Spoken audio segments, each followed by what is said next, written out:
नमस्कार सांग माने आज ये पवित्र महाअष्टमी रे मु मानी आपण को स्वागत करछि विश्वदेव यूट्यूब चैनल को। मो घरे बड़ मानक भली श्रीमंदिर रे मध्य बड़ ठाकुर बलभद्र आज परुआ हुंती तांको परुआ करंती एही अष्टमी बंधु माने प्रभुंकर मामू घर हलदी पत्रर प्रस्तुत होई बड़ मानक उद्देश्य रे माँ षष्ठी निकट रे पूजा करा जाए।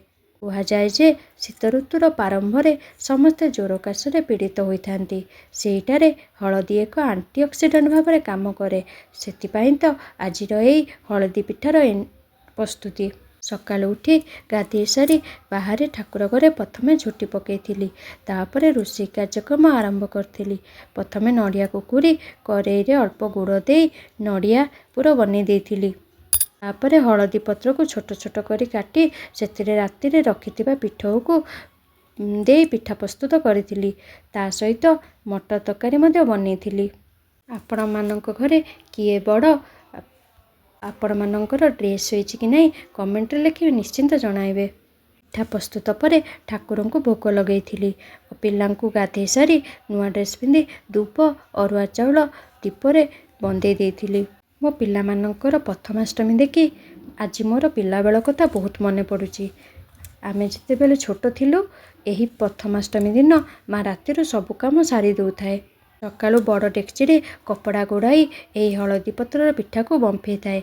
सेही हलदी पत्र रे सकाळु उठिबा मात्रे बासनार चारिआडे महकी जाउतला। मु तो घरर बड़ से गाधे सारी सजबाज होई माँ बंदापना कर सारा पर समस्त जुआर होतलु। सकाळु राति जाए से पिठा खाए जेते खाइले मध्य मन छाड़ू न थाए।